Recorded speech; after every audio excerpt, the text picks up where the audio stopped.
You know that feeling when something shifts dramatically? Like, like dropping a stone into a perfectly still pond? Mm-hmm. All those ripples, the way your eye is just drawn right to that point of impact? Yeah.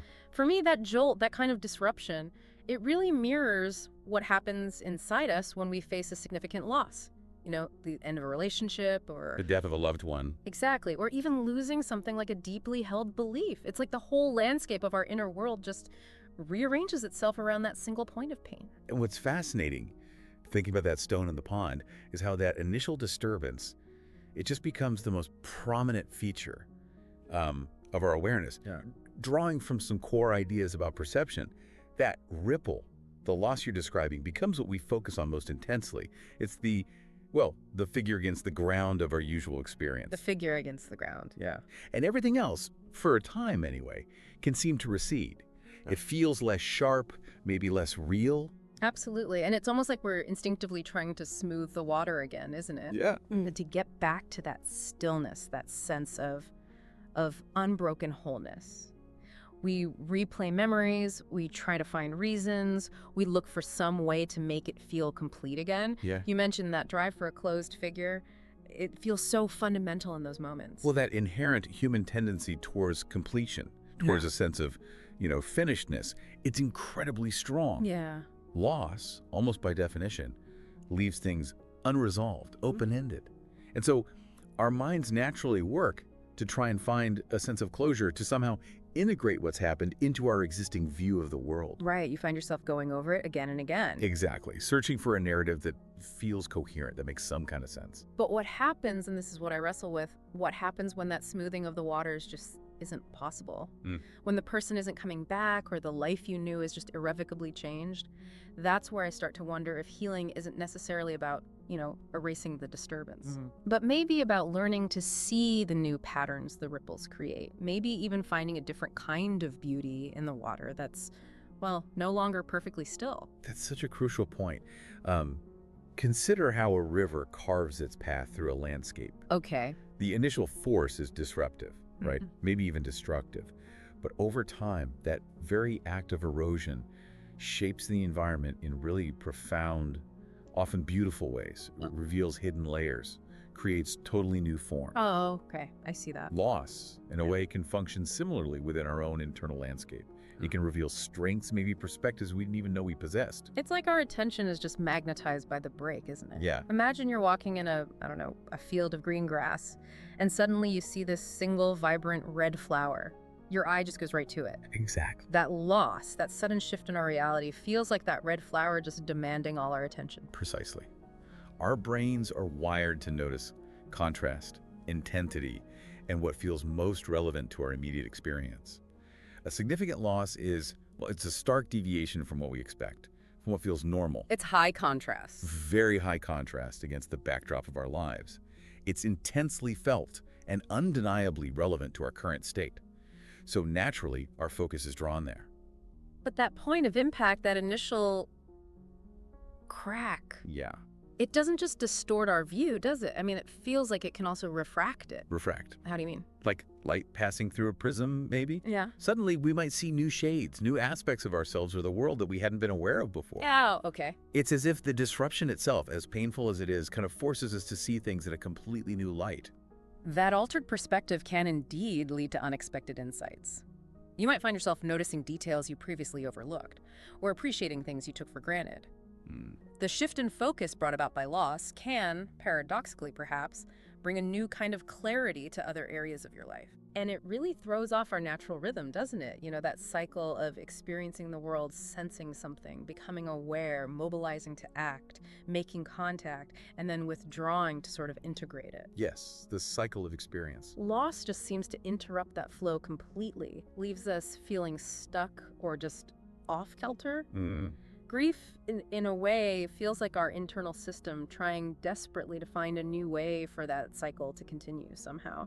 I think grief can be understood as precisely that the psyche's attempt to process the disruption, to find a new equilibrium, a new way to reestablish a sense of flow in the face of such a significant interruption to our expected patterns of experience. It's like an adaptation process. It's a process of adaptation, yes, and reorganization. deep reorganization sometimes. This reminds me of something I came across, the Japanese art of kintsugi. Ah, yes.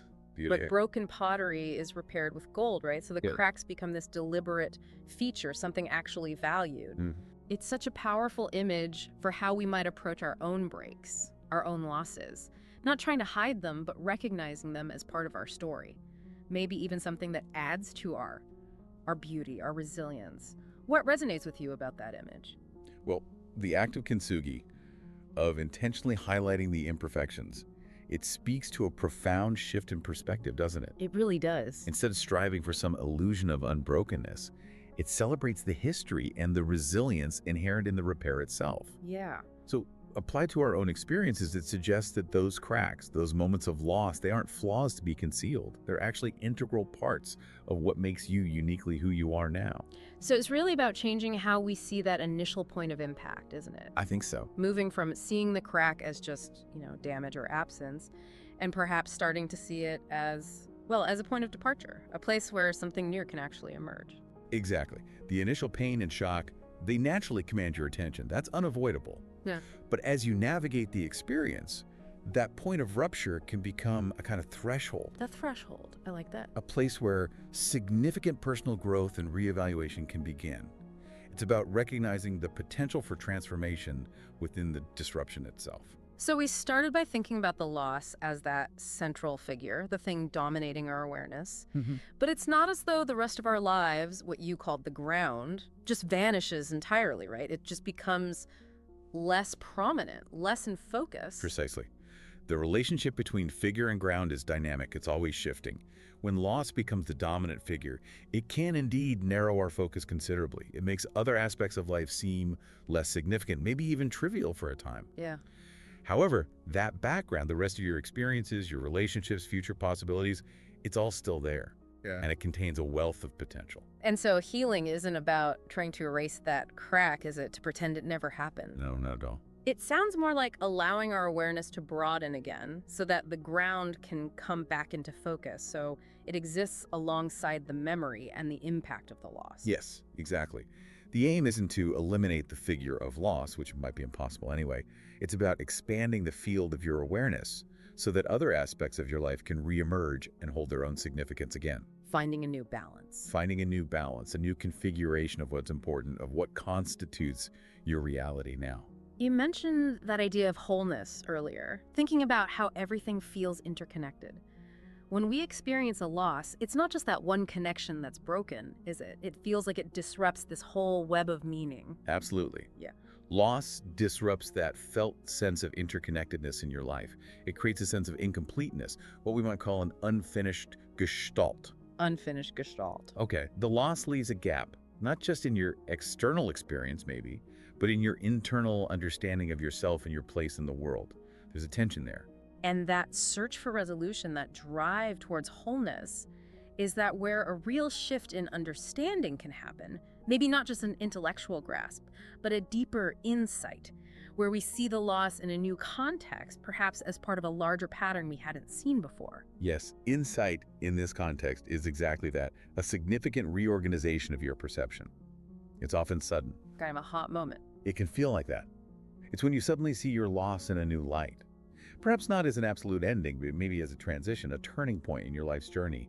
It's a moment of profound reframing. Which makes me think about how our inner world and our outer experiences kind of mirror each other. Esomorphism. Right. So if we can begin to see the loss differently internally, perhaps that shift can also change how we experience the world around us, how we act in it. Indeed.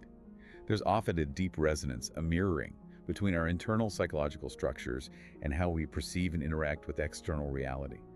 Reframing your understanding of loss within yourself can absolutely lead to a corresponding shift in how you navigate your life and your interactions. And where we direct our attention becomes so vital then, doesn't it? Crucial. Initially, it's almost involuntarily fixed on the pain, but as we move through the experience, can we learn to intentionally broaden our focus? To notice other aspects of our lives, other people, new possibilities that might have been obscured by the intensity of the loss. Precisely. Attention isn't passive, it's an active process.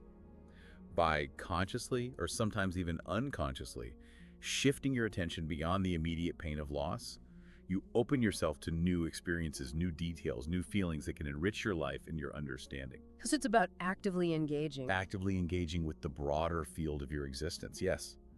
Not getting stuck solely on the point of rupture. It's almost like our whole field of experience gets narrowed by the loss, like we're looking through a keyhole sometimes. That's a good way to put it. Healing then involves widening that view again, allowing ourselves to see the bigger picture, the whole room, not just the keyhole view. Exactly. Your field of experience is this complex interplay of internal thoughts, feelings, sensations, and external circumstances and relationships. Significant loss can become an overwhelmingly dominant element in that field, distorting everything else. But as you heal, as you process, the field can expand. It becomes more flexible, allowing for new perspectives and possibilities to emerge and coexist with the loss. It's like a kaleidoscope, isn't it? Oh, that's a lovely analogy. That initial shattering of loss creates one pattern, maybe a painful one, that seems fixed.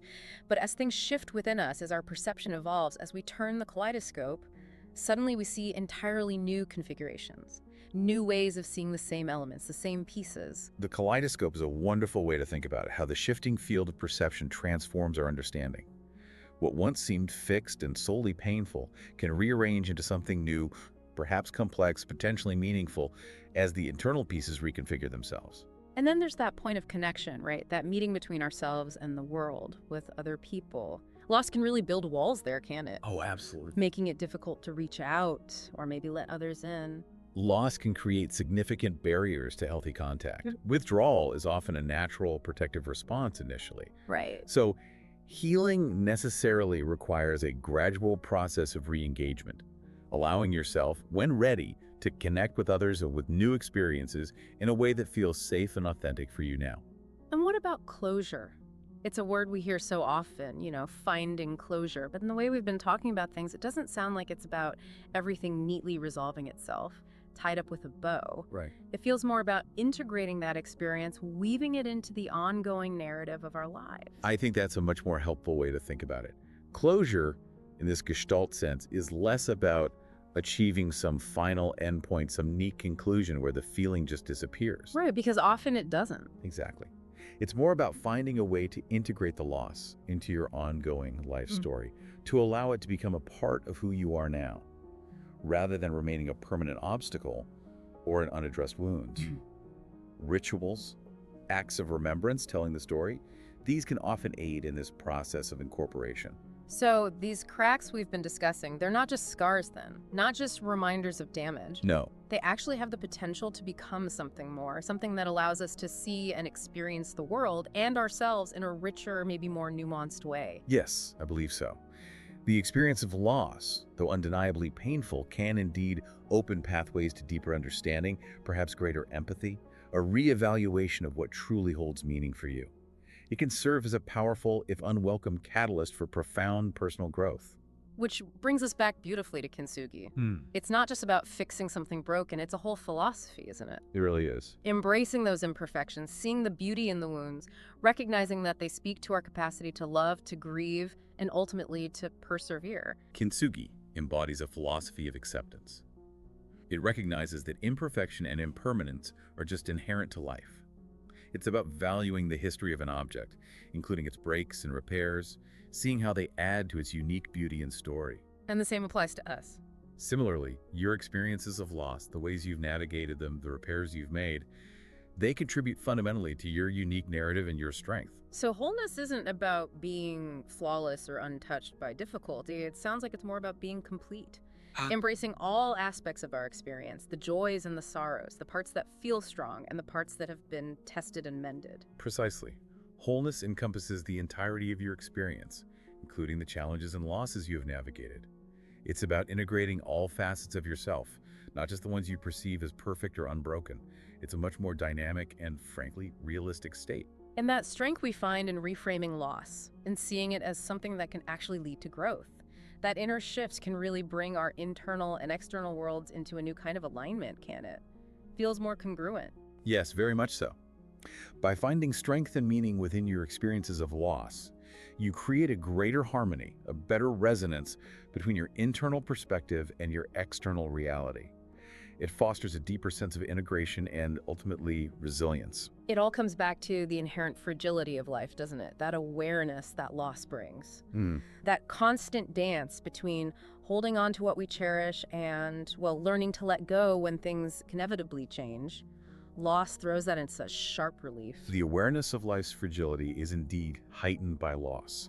It brings into focus that delicate, sometimes agonizing balance between attachment and acceptance, between holding on and allowing go. It's a fundamental tension of the human condition. And perhaps loss can be seen as a kind of threshold then, a boundary we have to cross into a new way of being, whether we want to or not. A threshold is a powerful image for it. It takes courage, doesn't it? To step into that uncertainty, to trust that even with those fractures, we can still find our way forward. Maybe even find a new kind of light shining through those cracks. Loss can indeed act as a threshold, marking a significant transition point in your life.